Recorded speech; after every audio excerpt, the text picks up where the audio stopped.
What is up?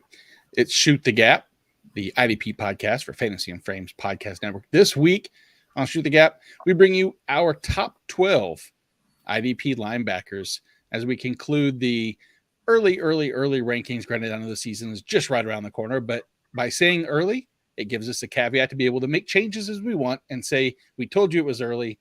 Don't worry. I have Jorge. I have Hollywood. Will you agree with our top 12? Who knows?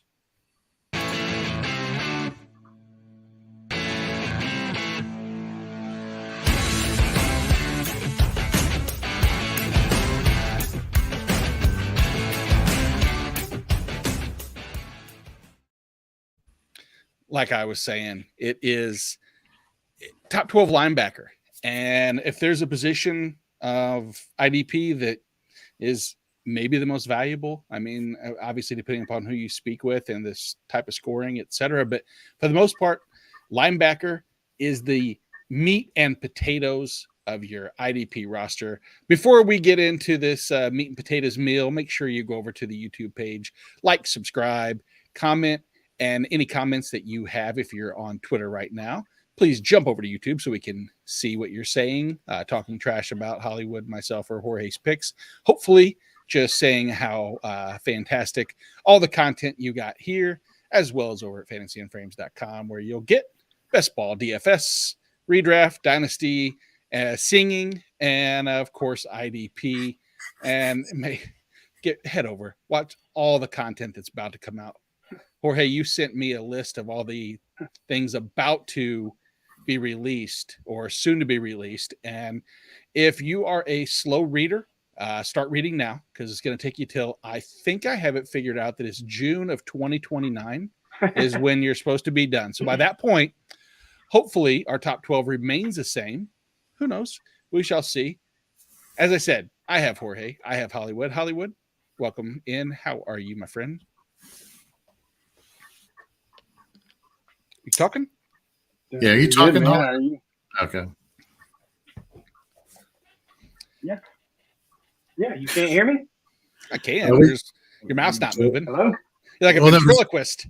His mouth is moving, but the sound is coming in a little bit late. So it's I love shows that start off with a bang when they have glitches audio visually, especially when they involve Hollywood, because it's not going to be your typical podcast show that you listen to. It's going to be a little bit more creative.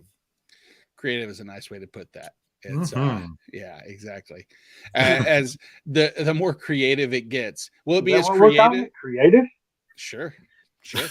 Yeah, it's like a Korean subtitled video if you're watching. So it's like Squid Games IDP style. Hopefully, red light, green light captures Hollywood early and often, so we don't have to deal with that much longer. But I joke. Speaking of games, let's play a little game. It's more of a question, but you can call it a game if you want. The game's called Who Would You Have in Your IDP Linebacker Spot if you could pick anybody all time? Hollywood, since we've been beating you up pretty good, we'll give you the first pick for your all-time IDP linebacker. Who you got?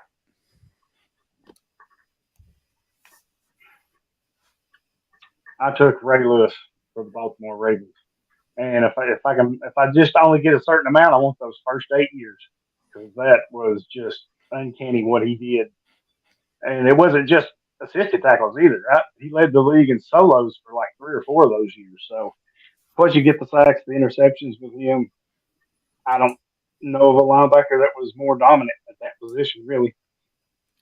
Yeah, he has 2 of the 3 highest solo tackle seasons ever, at least dating back to as far as they kept track of solo to assisted tackles, etc. Which my guess is no one prior to that was going to be knocking on Ray Lewis's door. Jorge, we have Ray Lewis, who yeah, so I'm going to let recency bias determine the answer here. And he's definitely somebody that I think we all have in our top 12 actually right now. And that's Bobby Wagner. Only in 2014 did he come close to sniffing less than 100 tackles with 104. We talk about the the generational people like the Peyton Mannings and the Bradys and the the Emmitt Smith, the Troy Aikmans, the Adrian Petersons. I can go on and on offense. Mm-hmm. For since 2016, 2015, and now with Brady last year, some of these generational players are just fading away, and we're entering the new era, fully the new era of the younger generation. But for football's sake, for IDP's sake, for the people who love defense, we still have that one person. We still have Bobby Wagner, who's still around there. He goes to Los Angeles. He's still a beast. And then he comes back to Seattle. There will be some thoughts there when we talk about him, I'm assuming, a little bit later. But give me some Bobby Wagner. Recency bias be damned. He's just one of the best all-time tackling linebackers in all football. And I will round out with probably not a shock to the three that we have listed. I'm going to go with Brian Urlacher, simply because no matter the format, and this is me taking into the caveat that I don't know what type of league I'm going to play in, since 1987, Brian Urlacher has the most seasons with at least 100 tackles, at least 5 sacks, and at least 2 interceptions. So no matter what format you're playing in, you're going to get a sheet stuffer, to say the least. And unless, don't get me wrong, I would take Ray Lewis or Bobby Wagner. The list could go on and on, but those are just kind of three to wet your whistle a little bit before we jump straight into our top 12. I found this exercise, Jorge, boring to start off because our top 3 are the same no matter how you cut it. I think that it's essentially the order of 1, 2, and 3. And I did something a little special for us this week. I added in the consensus ranking, since we haven't done that yet, to see where they rank. And we'll get there, but we'll kind of start off. And the easy thing to look at is each one of us, 1, 2, and 3. Jorge, if you want to put in any stats up or any charts up, it's going to be the same 3. It's going to be Foyce Aluakan, it's going to be Nick Bolton, and it's going to be Roquan Smith. Put mine up. I have Roquan at 1. Jorge, you have Roquan at 2, and right. Hollywood, you have Roquan at 1. So he's our consensus 1. I don't know what else there is to say outside of consistent stud, easy floor, unlimited ceiling still to this point. Any chance that he falls outside the top 3 barring injury? No, not. I mean, look what the man did, being traded almost mid-season to Baltimore, and then without missing a beat, just continued on. He was so good, he made the irrelevant Patrick Queen look good. Okay, yeah. So he did an amazing job, and now he has a full season under his belt. He will enter with a full season to be under his belt as one of the starting inside linebackers for the Ravens. So yeah, I can understand why people would have him ranked number 1. Yeah, Hollywood, of our top 3, which we know, Roquan, Aluakan, Bolton, which of the 3, barring injury, is most likely to finish outside of the top 6? If you had to choose one, it's hard, right? I mean, it's not. I mean, you're picking hairs of outside of injury, right? Outside of those top 3. Well, if I had to pick, I'd pick Olakin, I think, because they've got Devin Lloyd and I forget the other guy. Chad Muma. Chad Muma, thank you. Mm-hmm. So they've got those guys that if they are as good as they think they are, and those are 2 pretty good linebackers. So I think as they get better, they kind of, like this year, they're going to take another step. So I think they cut into Olakin's a little bit. I think they cut into his bag. So because there's no challengers in Chicago or Kansas City to Roquan and Nick Bolton. So. No. And Jorge, any reason why you would pick Roquan or Bolton in this ridiculous question to start off that we don't think if there was a lock? I mean, I think those 3 are probably top 6 locks over any other position's top 3. Do I think that there is a situation like that in any other position in fantasy football? Is that what you're No. Do you think it could be Roquan or Bolton, or do you agree that it could be Aluakon? I personally am going to stop fighting the Aluakon, sliding, so to speak. Sliding, right? He's top 3 for all of us, right? But he's just been so damn consistent. His last couple seasons in Atlanta, his couple seasons, his season, I want to say, in Jacksonville. And for dynasty purposes, yeah, I would be concerned about Lloyd. I'd be concerned about Muma. But for this year, look, this guy's not just setting records. He's blowing them away in terms of total tackle. Okay, I don't know if he's blowing away records, but what he is doing is he's putting up over 140 tackles. At least he did last year. I believe it was in the 150s, if memory serves me correctly, which it could totally not, but it's high. It's very high.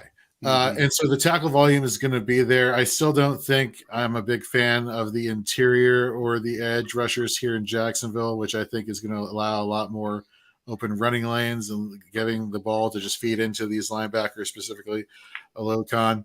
But Roquan's just my guy. Like, I understand what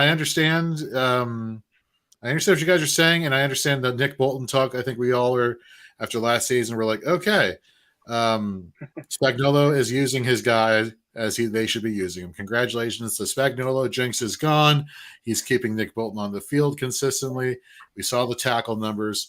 Even though they brought in Drew Tranquil, I think that's more of an indictment on Willie Gay than I do think it is for Nick Bolton. Yep. So Nick Bolton, I can see that being I can see the argument being made for him at 2, not so much 1 yet. It's not so much a slight of Nick Bolton, it's just praise to either Roquan or Aluakon have there in the top 3. We got a question here though from Chris B.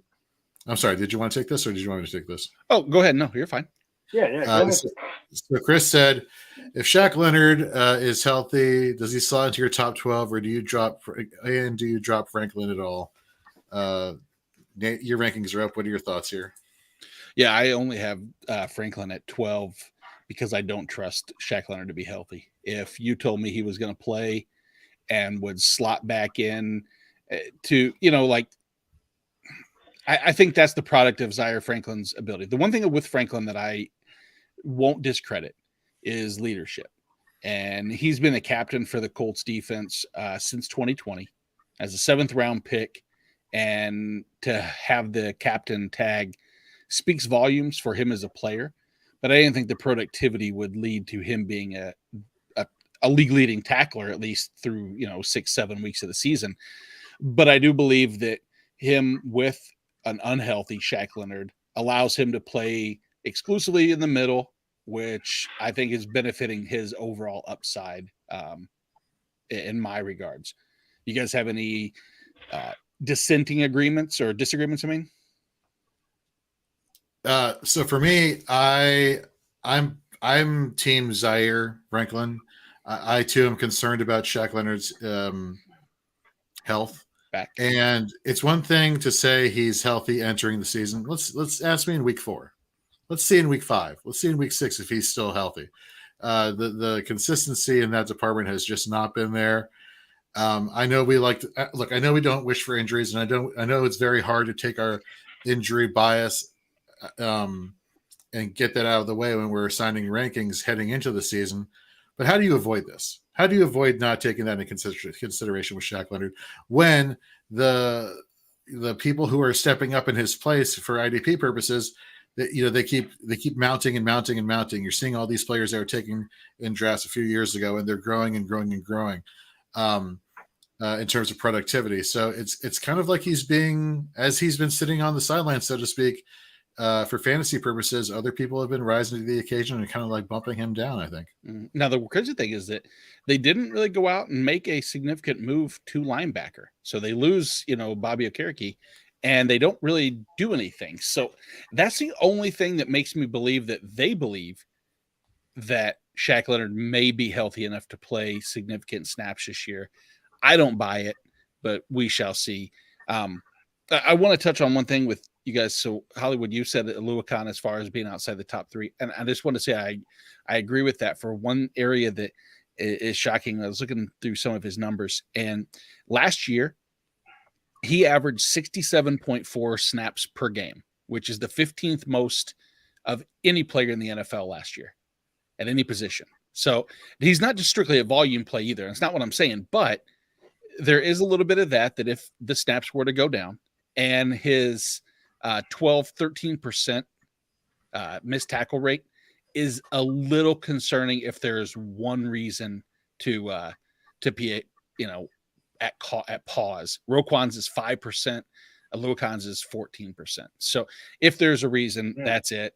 I'm not trying to beat up on Oluokan, but if I have to make an argument, like remember our old, what was it called? The Oklahoma drills? That's what I would have said in Oklahoma drill. And I would have hoped to have, won from that. But go ahead. You bring up a good point with the missed tackle percentage or efficiency there. Again, I think for me, volume, right? Remember Zach Cunningham back in his Houston days? He had that, he was high for fantasy production, but his solo assist wasn't favoring solo. It was just the sheer tackle numbers that were there that kind of offset a lot of his tackle inefficiency. So that's what I'm banking on this year for my rationale. But in terms of consistency from what you've been seeing on the field, absolutely. Bolton, especially his first 2 seasons, and Roquan over his career, I get that. But at the end of the day, in the top 3, are we all really that far off per se? Right. No, exactly. So my top 12, rounding out those 3, Roquan, Bolton, Oluokan, Bobby Wagner, Bobby Okereke, Devin White, Logan Wilson, CJ Mosley, Dre Greenlaw, Cole Holcomb, Fred Warner, Zaire Franklin. I want to just go through them rapidly because I know that there's a couple things that stand out. Number 1, am I crazy for having Dre Greenlaw ahead of Fred Warner? Holly, what do you want to take this one? Yeah, you're crazy. It's just, I don't know how you can get that. I guess it's what I'm trying. Well, I mean, if you look just in pure production, Dre Greenlaw has, over the last couple of years, there's a metric that John Macri has over at PFF, which is tackles versus expected. Dre Greenlaw last year was plus 15 to Fred Warner's negative 2.3. In 21, it was the same. It was a plus 5 for Dre Greenlaw, a plus 2 for Fred Warner. Well, it was 5 and 3. The tackles for loss with no gains. I think Greenlaw, while the tackle floor might not be as high as Fred Warner's overall, and health purposes, of course, we know, but I just see the splash plays so much more encouraging for Dre Greenlaw in all facets. And so if I'm going to lean, and I'm usually a safe ranker. If you look at my rankings, for the most part, every one of them is pretty, heavy tackle volume. You have Devin White who does a lot of everything, Logan Wilson, et cetera. But I have to sprinkle in some of those guys. The question I have is, in a situation where it's your linebacker, probably 2 that you would take one of those 2 guys at, do you want to stay safe with Warner? Or do you want to shoot for the ceiling of Dre Greenlaw, Jorge? I'll let you answer this time. Or shoot for the gap. Even though he wouldn't be actually shooting for the gap. Nope, you're gone. Just kidding. This isn't.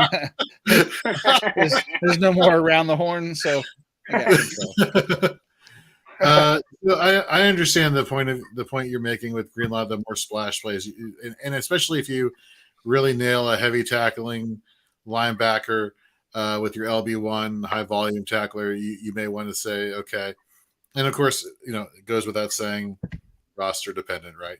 If you have 2, if you have 3, if I have 3, I think I would want to take as my 3rd linebacker somebody for splash upside. But if I only had 2, I don't know. I kind of want to get the ones with the highest tackling floor I could get, and then maybe have my 3rd linebacker in there for like a flex or a bye week fill in that has a decent tackle floor, but has that splash value upside to compensate for anything I'm losing in tackle volume during the season.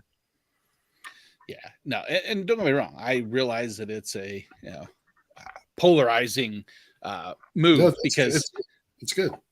Because we're coming off a 2021 season for Greenlaw where he played 3 games. And in those games, he had 21 tackles. So, I mean, he's averaging 7 per with interception and a touchdown in that limited sample size. But it was the 22 that really, we got 15 games. He had more solo tackles than Fred Warner did last year in 2 less games. He didn't have any sacks, which is shocking. Coincidentally, he actually was out-sacked by Fred Warner in that situation. But it was the fumbles. It was the overall play. And it's not an indoctrination against Fred Warner. I like Fred Warner. Clearly, I have him at 11. So splitting hairs. It's really not that bad, though, because if you think of it, Greenlaw at 9, Warner at 11, right? It's not like you've got Greenlaw at 3 and him at 13 or something, Yeah. So, it's close. It is that close. So, I'm not hating the switch. I mean, I'd probably have Warner still ahead of him, but being that close, I think it's okay. Hey, that's why that's why I bounce ideas off you guys, because who knows, closer to the season, Dre Greenlaw has any indication that he has an injury and or has to take some practices off, he's dropped out of my top 12 and probably closer to that 15, 16 range where I would feel more comfortable drafting him. Full bill of health, I'm leaving him there. Sean, where is outside linebacker Khalil Mack? He is in the time machine from last week when we talked about outside linebackers and edge rushers. He was mentioned, I believe, Hollywood, I think you had him, didn't you, in your top, your bottom, was it 13 to 24 we did last week? Yeah, but I mean, still defensive line, edge rusher 2. Yeah. So go back, go to. I mean, I guess if you put him as a linebacker, he's way down the list. But yeah, well, here, that's a great question. I know it wasn't part of the question format that we were going to discuss necessarily, but a lot of people do play in leagues where you might not have the benefit of separating them out. And if they were all the outside edge rushers, we know who they are: TJ Watt, Micah Parsons, go on and on and on. Jorge, I'll start with you. How do any of those guys finish in the top 12 of both linebacker as well as defensive line edge rusher? Ooh, I know. Yes. And I'd say it would be Parsons. Yeah. If I had to pick one of those people who's dual eligible for both sides, just because of his, give me Micah Parsons all day. Yep. Tackle floor, tackle efficiency, you name it. He pass rushing rate, you got it. Hollywood, I'll let you finish your drink and answer. Is TJ Watt now 1 year further removed from full bill of health, and yet that as a positive and or a negative, are we to the point where it's a little too concerning to put him that high up at linebacker, where you would be more confident in one of these inside guys more so than Watt? Yeah, I think so. I mean, Parsons, like Jorge said, he's the top one, right? So yeah. I mean, TJ Watt's good, but he's going to have a ton of sacks, right, to really compete with the Olacuns and, well, not even the Olacuns. I mean, you want to drop down to like Devin White and Logan Wilson. Mm-hmm. He's got to have a lot of sacks to make up that ground on their tackles. So. Yeah, and that's a great spot to compare to, because that's where you'll see his name, and namesake alone, you'll think, man, 2020 TJ Watt, 20 sacks, that upside is tremendous. Because I mean, when he's TJ Watt, he was the number one linebacker as well as the number one defensive lineman. So I mean, he's held both of those trophies in the same year, and so there's a possibility. But I agree. I think that I separate the two like we did with our rankings. And then last but not least on my list, I moved up because I did have Parsons in originally, for people that are seeing this and not knowing. I had Parsons in, just overlooked it, took him out, moved Zaire Franklin from 13 to 12. But I'm the lowest of us 3. Spoiler alert for when we get to U2's rankings. But I want you guys to tell me what am I missing with Zaire in addition to what Chris had already asked us about? Should I have him higher? than where I have him based off of, am I too optimistic that Leonard will play some? What do you think, Jorge? I think you're worried about the fact that he played pretty well in coverage and that he may be asked to do so on third down, taking him away from being closer to the line of scrimmage and helping out in run support. So if anything, I can understand if Leonard does not have a good seat, is not ready to go, or falters, that you could see. Let me take that back. No, sorry, I was reading the wrong player. Yeah, actually, what are you doing? He sucks at coverage. Why are you not having a higher? I don't know. Look, his tackle volume was crazy. His solo to assist was unreal. I guess the missed tackle rate of 12.4%, you could say that could be a thing, but yeah, I don't actually know why he's not higher, other than the fact that maybe you're counting on Leonard, returning to form this year. Right. But I think you're on the right track, but you're just off the path just a tad, right? Because we're worried about Leonard coming back. We're all assuming Leonard's going to be healthy, plays 16 games, does what he does, right? Mm-hmm. I don't think that impacts Franklin. He did this with Bobby Okereke there. He's gone. I think Leonard, if you tell me Okereke's gone, Leonard goes into his spot, and he can give you what Okereke did last year, 151 tackles. Mm-hmm. I'm ecstatic if I get that out of him this year. Oh, absolutely. And that's not going to hurt Franklin, because Franklin had 167 with Okereke last year. So I don't really think it hurts Franklin. I don't know where you have him so low, I guess is why I'm asking. Yeah, I would love to tell you, other than I think it's just lack of complete trust, just because I draft capital wasn't necessarily there. I wanted to see a person who's played a combined 300 snaps in the 3 years prior to last year jump into the 1,000 snap mark and succeed. So again, I think it's just maybe I have blinders on a little bit. I'm not knocking my rankings. I'm not going to change them yet, but it's nice to see that you two have it, because I think that's part of the process. The process isn't always, what am I doing right? What are you guys doing wrong? Sometimes it's looking internally and saying, is there something I'm overlooking?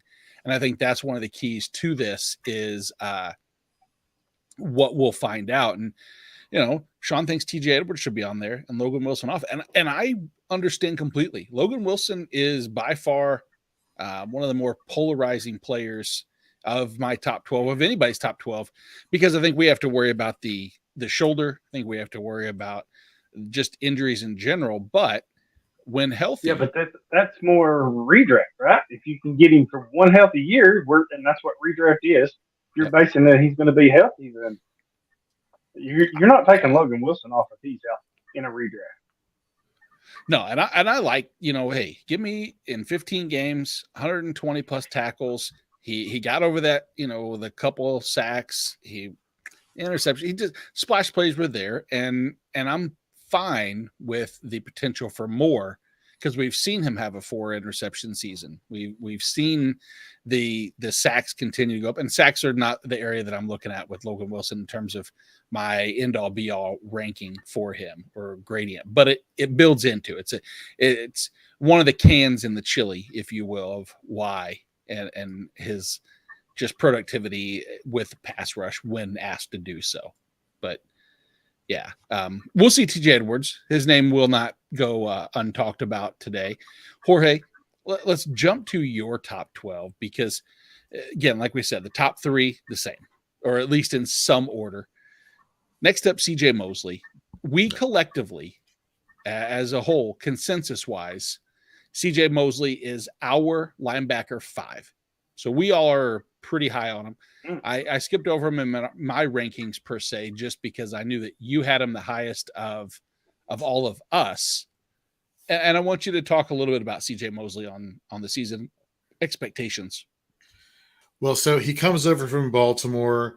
He has, his first season there, a groin injury that really hampered his ability to play for most of that season. Next year was the COVID season. He decided not to play for health reasons. He comes back in 2021. Okay, his first real full season as a Jet. He puts up 168 total tackles, 2 sacks, 2 forced fumbles, just plays all over the field. Comes back last year, 158 total tackles, sack, fumble return, even got you an interception in coverage, but I'm looking at the tackle for basically here. And what really impresses me is, him and Quincy Williams are quite a decent tandem there at the linebacking position for the Jets. And as there is the concern that with, we're assuming that Green Bay, we're assuming that former Green Bay Packer Aaron Rodgers is going to help this team stay on offense longer and keep the defense off field. I don't think that's going to be a huge concern for Mosley. It would be a concern for him if he had a high missed tackle rate, which he did not. He only had an 8.7, which anything below 10 is pretty damn good, bordering elite levels right there. So it's not like you're going to be penalized per se in a lower tackle volume opportunity. I think he will get his tackles. You compare that to a Quincy Williams who had a 14% missed tackle rate. I could see take a huge hit this year if Green Bay, see, I did it again, if former Green Bay Packer Aaron Rodgers and that Jets offense stays on the field. Yes, I'm not concerned at all with Mosley and what he can do. The guy's just a dominant player. He is what the Jets wanted him to be when they picked him up in free agency. So those are my thoughts on CJ Mosley.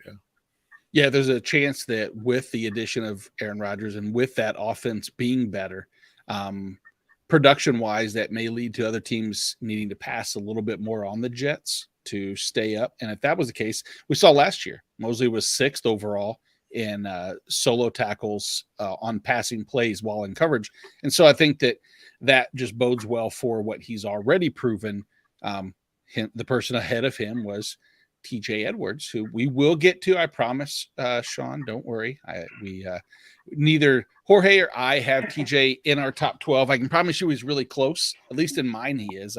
Jorge, we'll get to your 13 through 24 next week, as well as mine. But rounding out your top 12, with Mosley, we all are right there. Bobby Wagner, I don't know if there's anything more we need to say about Bobby Wagner other than his return back to Seattle.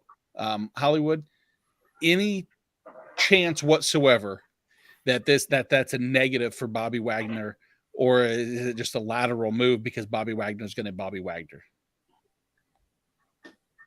No chance that this is going to fail. And I don't know that it's a lateral move. I think it's going to be a good move for him to finish off his career, right? Mm-hmm. He's age 32, so he's going back home to where everything's familiar. He knows it inside and out because he played there for years. Brooks is hurt and he's out. I don't know what his status for the whole year is, but he's going to miss a lot of time, if not all, I think. So, and Barton's no challenge to Wagner. So, man, I mean, he's crazy to think we didn't have him in as one of our 3 that we'd have most all. Well, Jorge didn't he? He did. Yep. Yes. So yeah. So yeah, I mean, he's consistent. But fantasy wise, 1 year redraft. Oh yeah, I'll take him in my top 12 easily.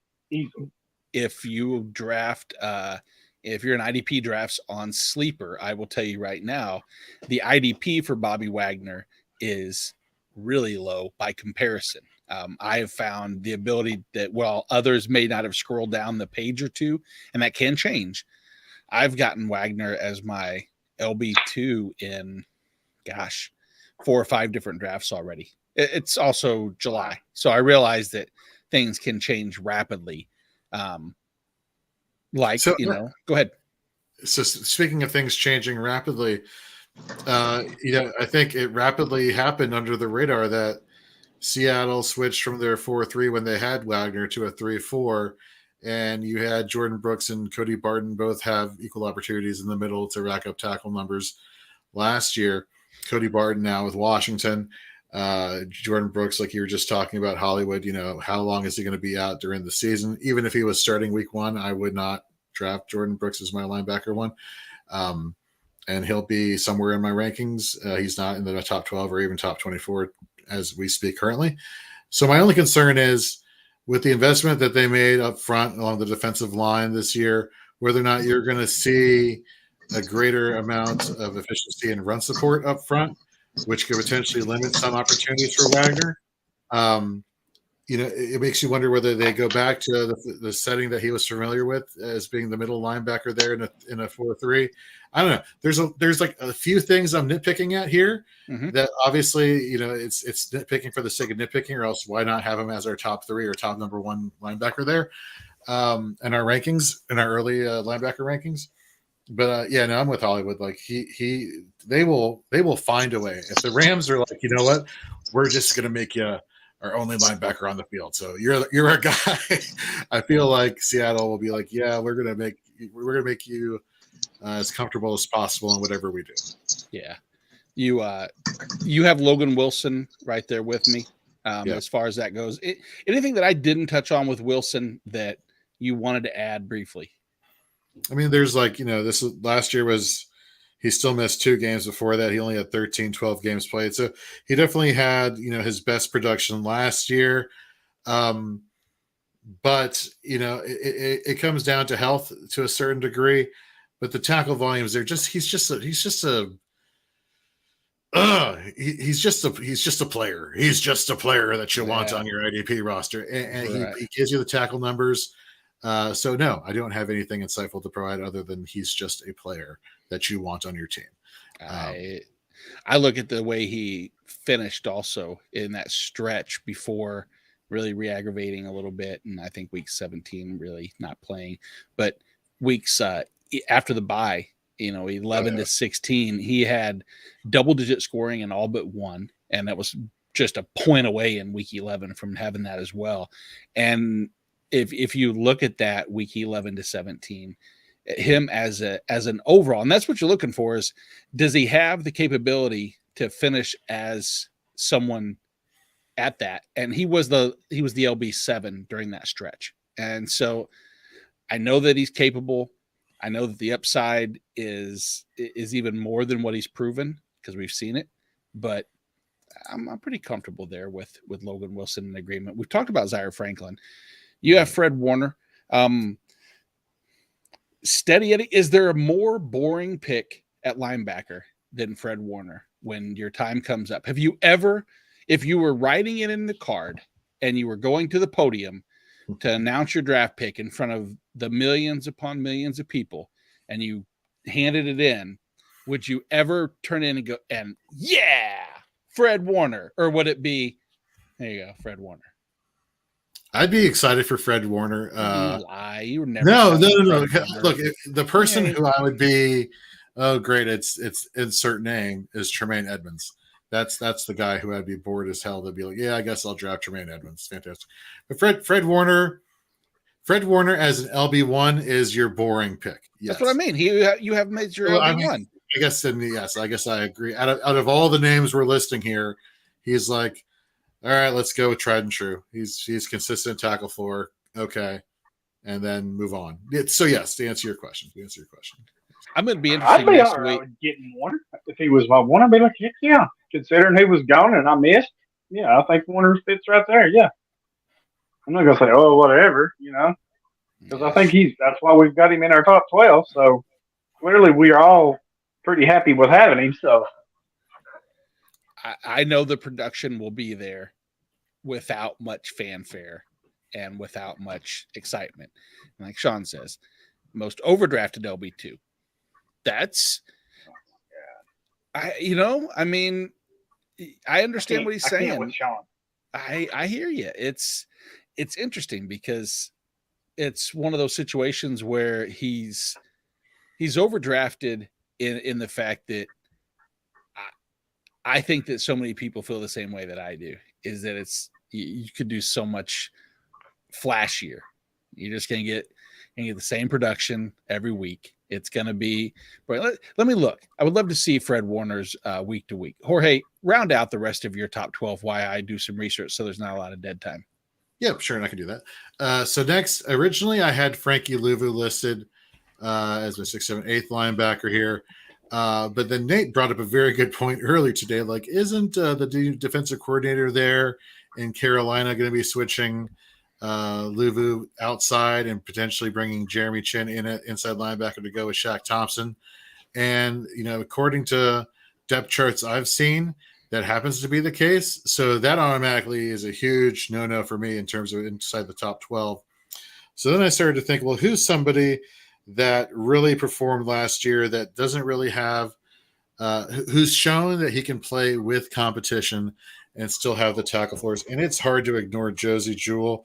I mean, we look down the stretch from their bye week 10 on last year, 1, 2, 3, 4, 5, 6 double-digit tackle games. Just unreal production at the linebacking position there. Yes, I know that they drafted Drew Sanders. Yes, I know there is some concern there, but I see him being more of an edge rusher than I do an inside linebacker and taking snaps away from Singleton or Jewell. So I'm a huge fan of Josie Jewell and what he can do. Obviously, what's the elephant in the room? Injury history. Back in 2021, oh man, he had a lot of solo tackles, all 7 of them are in 2 games. His tackle efficiency was off the books, and then it was 127 last year. Okay, well, you go back to 2020, he had 111, so it's not like that 100 tackle floor is completely outside the realm of outcomes there, or possibilities rather. Mm-hmm. But he makes plays on the ball. One of the things, Nate, you and I, we talked about a lot when we're talking about like fantasy point scoring is whether or not forced fumbles should count more than fumble recoveries. Well, a fumble recovery, the person just got to lie on the ball. Why should they get 4 points versus the person actually forcing the fumble should get more points than, So he makes plays on the ball. He had 2 forced fumbles last year. Granted, 2 fumble recoveries, 2 interceptions. So for my, LB, what is it? 10, excuse me, 9. Or whatever it is, 6, 7, 8. There we go. I'm all on board. Josie Jewell here. Then we get to Devin. Wait, go ahead. I got a question because I'm done my research. My research is concluded. Alrighty.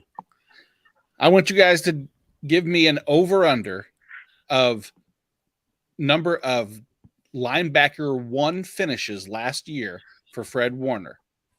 The over/under is 0.5.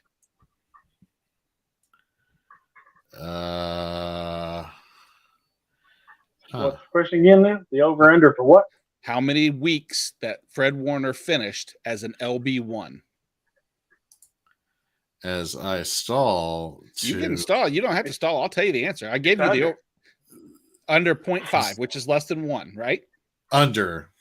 Yes. He had 0. Yes. He never once last year finished as an LB1.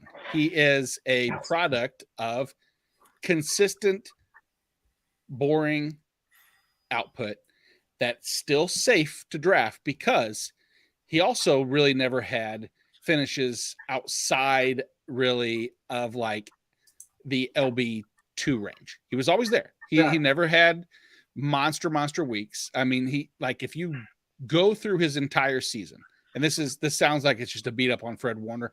I like Fred Warner as a player much more than a fantasy player, but his finishes. He gets so many pass deflections, dude. He's got 35 pass deflections.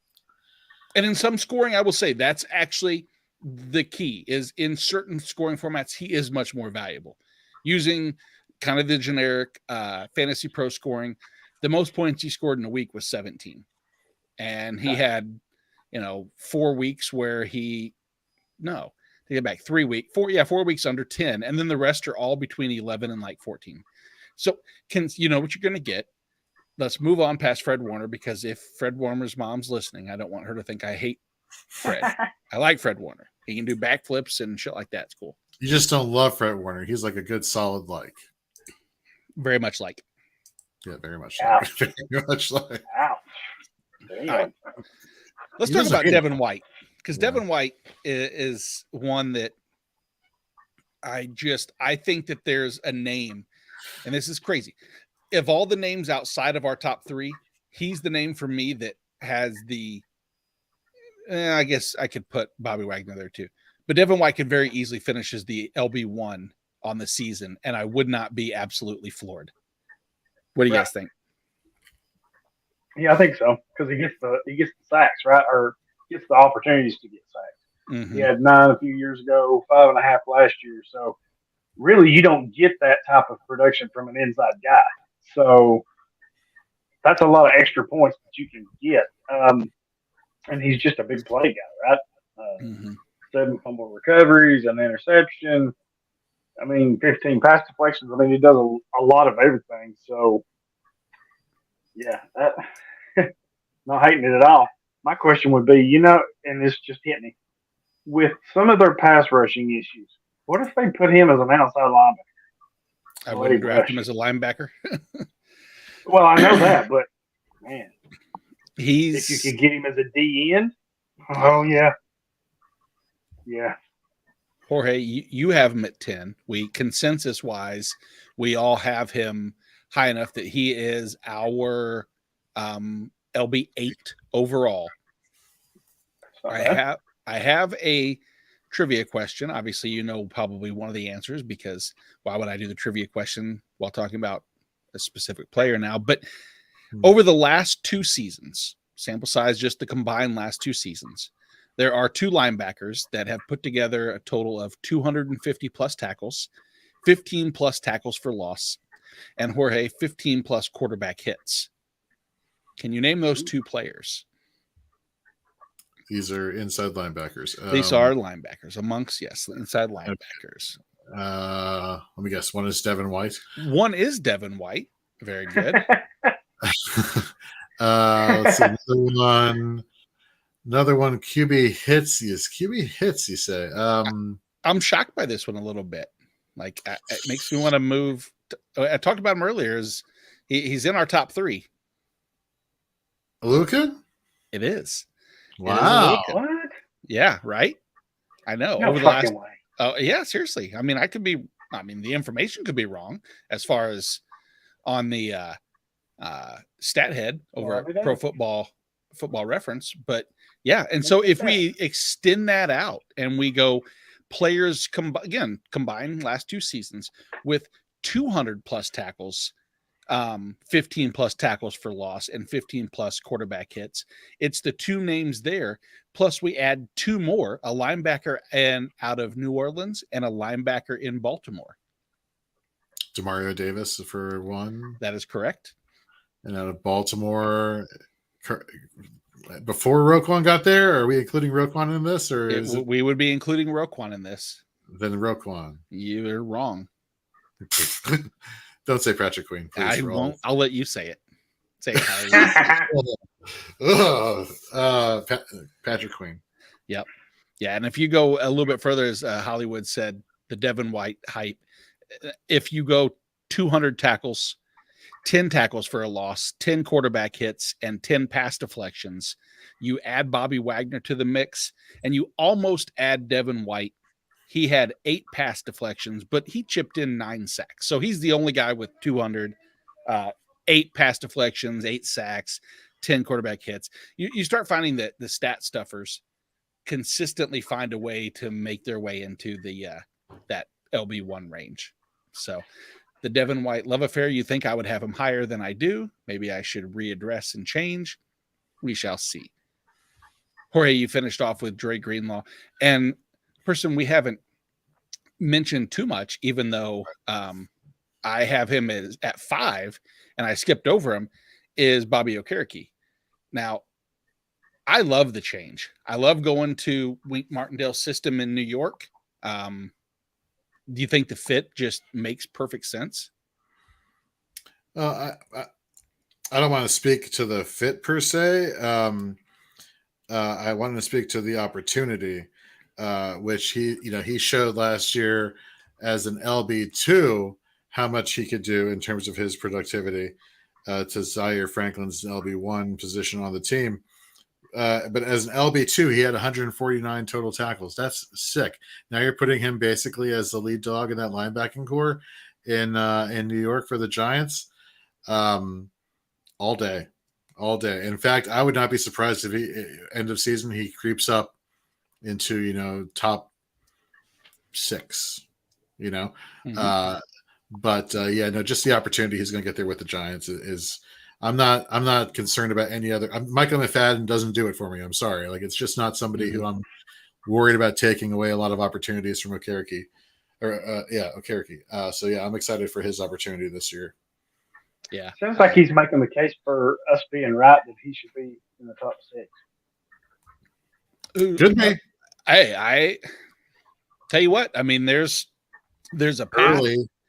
There's a path to that for sure, and he's got that front line in front of him in New York that he should be able to have a clear path to damn near every play in front of him. It shouldn't have to worry about too many guys getting to that second level and impacting his ability to get to the ball. So I think we'll see that. And again, another good value that I found later on that you can snag as your LB1. So let's round out Hollywood's top 12 and see because I like the fact that we have just a few. Like, we're pretty much in consensus. There were only about 4 guys that each one of us only had in our 12 that no one else had. And your top 3 start off in very similar order to all 3 of ours. Roquan, Bolton, Aluakan. You have Zaire Franklin at 4. I think we've talked a lot about Zaire Franklin. Is there anything you want to add to your thinking and why you have him much higher than I do, at least, and you have him at 4? Yeah, well, like I said a while ago, I think the only thing for me is I think people are kind of scared of Leonard being back and a healthy Leonard, which is understandable, right? If that happens, he's one of the best in the league. But my point is, Franklin did that with Okereke there, right? So if you can tell me I can get Leonard and get Okereke's production, I'm ecstatic, but I'm still not scared enough of him for Franklin to drop him. I mean, not drop him down my rankings, not dropping, but absolutely, totally know exactly what you mean. Your next 2, again, we're having the back-to-back Bobbies with Okereke and Bobby Wagner. Devin White is at your 7. Again, we talked a lot about Devin White, and CJ Mosley is after White. The next name on the list is one that I think is very interesting, especially considering the landing spot. We know Okereke switched teams. So did TJ Edwards. TJ Edwards now in a situation where Hollywood, I mean, I have him high for sure, but I want to hear your case for the LB9 overall. Yeah, so he's making the change from Philadelphia to Chicago, right? Mm-hmm.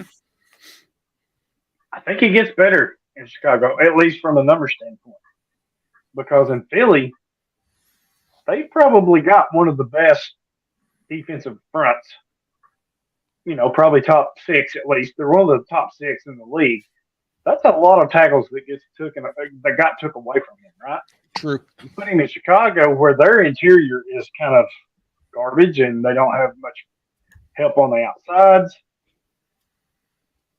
That's a lot of opportunities for tackles. I mean, for tackles to come to him, right? So I know Tremaine Edmonds is there. You're welcome, Jorge. You love him, but I don't think that threatens him in that defense, right? I think there's plenty to go around for everybody. So that's why I got him that high at 9.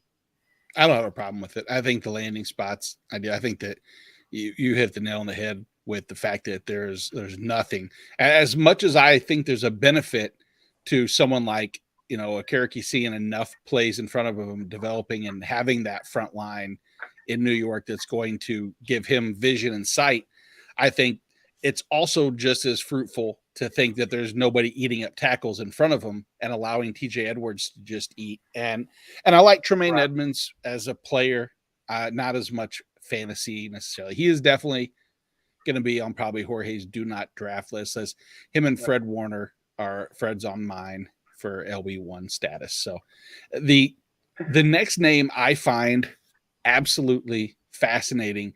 Not because I don't believe that he's an elbow. I think that if you said of this list, give a person 1,000 snaps guaranteed, and they move up, I don't know how much more, and I don't know if they actually would move up or not. Alex Singleton is who I'm talking about. Alex Singleton, mind you, the efficiency is out of this world. If you guys had to guess, since he came in the league in 2020, how would you think that he ranks overall in combined tackles amongst linebackers? Jorge? LB6. Okay. Hollywood? Let's say LB4. There you go. And it is the fourth most. I also realize I wrote this down on the show sheet, but at the same time, it doesn't matter where I wrote. I know you weren't. I believe you.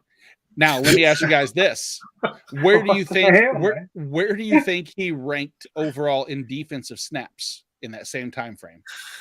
Oh, man. Gee, I don't know. Just shout a number. Doesn't even matter. I'm not even looking at the screen. I'm just going to say he was outside the top 12. You would be correct. Okay. Yeah. He was 108th. Wow. 108th amongst linebackers, and yet fourth in overall tackles. The efficiency is out of this world. Are you worried at all, Hollywood, that type of efficiency shouldn't maintain, yet he does it every year? Not every year to the point that he did it last year with those 20 tackle games, but we see it. I mean, well, the question is that going to run out, right? That trend going to eventually just stop? Sure. As we all think it should or would or whatever. I think even if it does, and that's kind of why I had him, I had him at 10, right? Mm-hmm. Because I feel like there is some concerns. The main concern is Josie Jewell, as Jorge did, and I commend him for putting him in the top 12 because I've got him. He's definitely in my next group, but he was close, so I like that. But even if he does better this year, he being Josie Jewell, and Singleton kind of drops off in the efficiency a little, I don't know that it's such a significant drop that it takes him out of the top 12, right? Right. So, I mean, that's why I had him at 10, because I expect a little bit of a drop. But yeah, I think him and Jewell, they're going to rule right there in the middle. And I hope Sean Payton sees the value in Jewell too, because if y'all remember when he came out, they loved him as a rookie, right? I mean, they loved everything about him. So, and I think they complement each other. So, yeah, I mean, I expect a little drop, but I think Singleton, he's definitely he's one of your top 12 linebackers until you see something different. I mean, he, like you said, he does it almost every year, efficiency wise. At some point, you just got to say, okay, this is impressive. This is what he does, and go with that. True. You do. You have to just say, and I know last year was inflated. That week 6 game where he had nearly 40 points in Fantasy Pro scoring was huge. Then he had another almost 30-point game in week 16. But you talked about Josie Jewell, and I'm looking at it and I forget how consistently dominating he was. Double-digit performances in every week, except for week 17, where he had nearly just a shade under 10.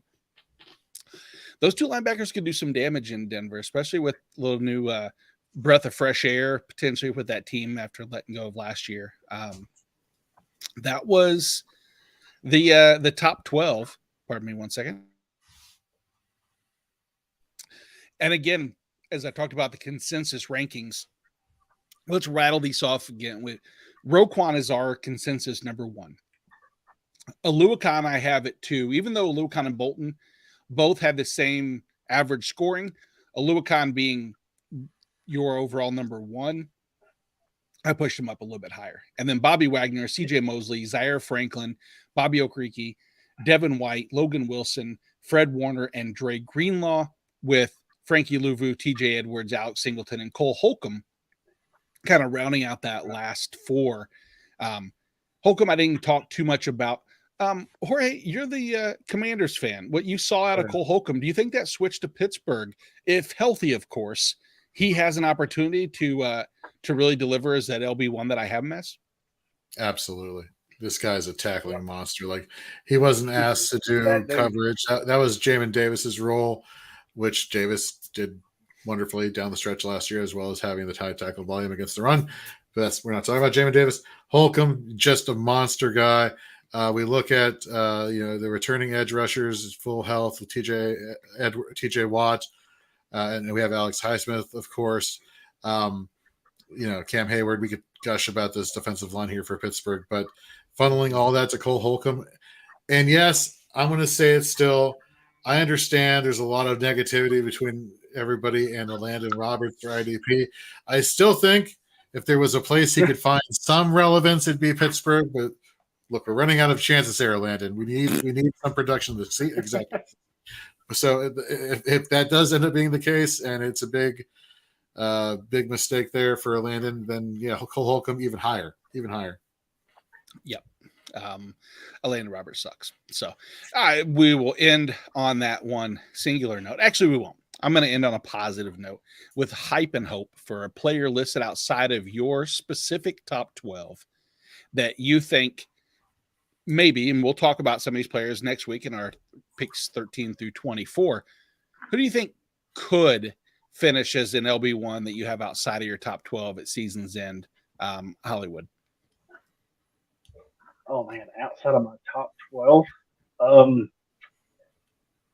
Well, I think it would have to be Josie Jewell for me, right? Because, I talked about Singleton, but look how far he kind of fell down the rankings, right? He's down to 10. I love Jewell, and I love that Jorge put him on his list because I think you're going to see another step from him, right? Because Peyton, while he's an offensive genius, guru, so to speak, or whatever, he knows he's good at offense, so he finds somebody equally as good as him and puts them on to lead the defense, right? So he knows the values there if you've got a good defense. So, and I think they're going to use Jewell and Singleton just like they have. They're going to rack up a lot of tackles, especially until they kind of figure this thing out on offense, especially if it kind of looked like it did last year at times. Right, yeah. I think that there's nowhere to go but up from last year, at least hopefully.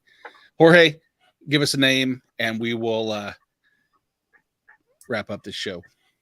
Well, I'm glad Sean is teasing this right here. And Hollywood, I'm surprised you didn't plug your own player profile here, talking about Azeez Al-Shaair, which you can check out Hollywood's 2023 IDP target profile on the new inside linebacker, new starting linebacker for the Tennessee Titans, Azeez Al-Shaair, over on our YouTube channel, as well as our article on him over at fantasyandframes.com. I think just the opportunity there, if healthy, he has dealt with the groin issue the past couple seasons, but this is going to be his first opportunity. Hollywood's going to tell you why he has a clear path to putting up LB1 numbers and the potential concerns for that.